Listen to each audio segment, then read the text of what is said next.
In today's video, we take a look around one of the last examples of a bottle-fired pottery factory. We'll explore the work the people did and how their hard and often short lives improved our own lives today. Hello, welcome to Through Lucy's Lens, weekly videos where I go somewhere interesting and hopefully you will find them interesting too. Why am I sat in my house where I do my editing doing this introduction? Well, the place that we're visiting today, I wasn't there to make a video. I went to meet some friends that live down in Southampton, hadn't seen them for years, and we went there because we really enjoy watching a show here in the UK called the Great Pottery Throw Down, and this is where it is filmed. So that's the reason why we went. And when I got there, it was magnificent for a social historian like myself. I thought, I need to tell people about this place.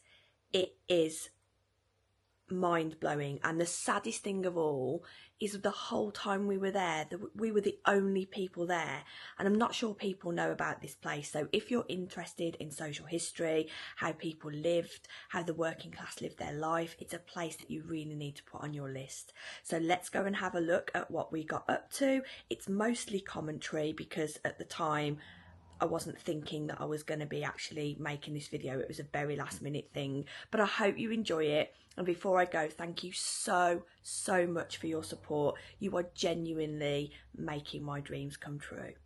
So let's go.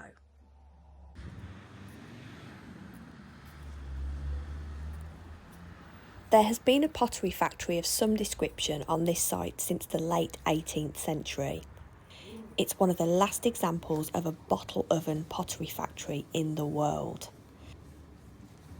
At one time there were hundreds of factories like this in an area of North Staffordshire called the Potteries. The museum is not fancy or over restored, and it gives you a real sense of not only what this factory looked like, but also teaches you about the sometimes appalling working conditions adults and children worked in to bring mass-produced pottery to the world.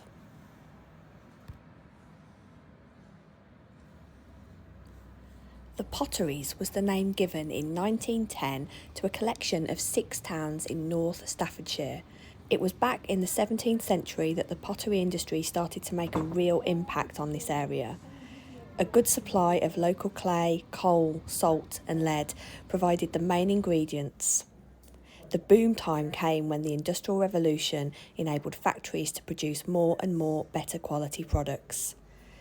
Manufacturing equipment became more sophisticated, and the building of the Trent and Mersey Canal allowed for better quality china clay to be brought from Cornwall. And of course the canals also offered a quicker, more effective route for the finished goods to be sent all over Great Britain, out to the ports and then shipped all over the world. With the arrival of better quality clay, some of the best pottery in the world was made in this area, particularly creamware and bone china. Famous names you will have heard of and possibly own some pieces of, such as Royal Doulton, Spode, Minton and Wedgwood sprung up, but there were many more. This pottery here was one of the smaller potteries. It did not produce fancy or expensive items. Instead, they made well-made, reasonably priced, utilitarian things that were accessible to everyone. Later on, you'll see a very important item that was made here that changed a lot of people's lives for the better. The bottle kilns were used to fire the clay and were in use right up until 1960, where Clean Air Acts were enforced by the British government to clean up the thick, smoggy air which sat in a haze over industrial areas such as this. By 1958, most of the kilns were fired using gas and electric, and the bottle ovens faded out of use. Working in a bottle kiln was hot, hard and dangerous work. The men who filled and operated the kilns would remain observing the process throughout, and often worked over 100-hour weeks on a firing rota basis. The children in the family would pop by to bring them food and drink. The work was incredibly dangerous, with many kiln operators leading short, harsh lives. The high temperatures, which would reach over 1,000 centigrade, would cause lung and eye diseases, heart problems, burns and accidents. Accidents resulting from working in the hot kiln were really common. This risk was added to by some employees who instructed the drawing, which is the emptying of the kiln, to start when it was red hot, even though the oven was supposed to be cooled for several days before this process started. Some of the processes in the factory were automated, and me, always being a geek for a good old Industrial Revolution style machine, absolutely loved this slip house. This is where the raw clay was turned by this amazing machine into clay ready to make products out of. Again, this would be really heavy work. Even though the machine was doing some of the back-breaking stuff, the machine still had to be loaded and unloaded by physical strength.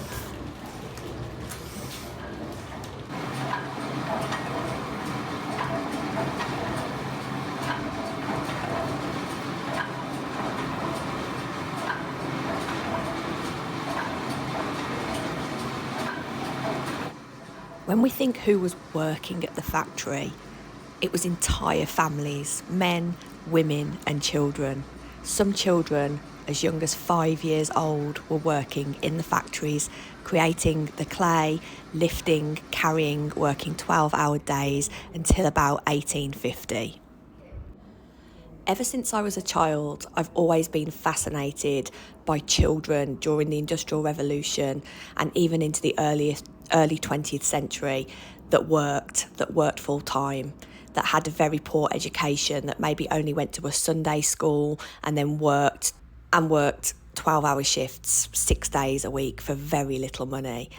And I think I've always been very interested in those children because I know from the background I'm from, if I'd have been born during that time, I most definitely would have been working in those conditions too. And when I think about it and how I probably wouldn't have coped, but you cope because that's all you know. In 1861, there were 4,065 children under 10 working in pottery factories in this area. 593 were 5 years old. In 1864, the Factory Act included potteries for the first time because before they'd gotten away with the child labour because they were classed as workshops. And this meant that the children were restricted to 10 hours a day and the minimum age had to be 8 years old.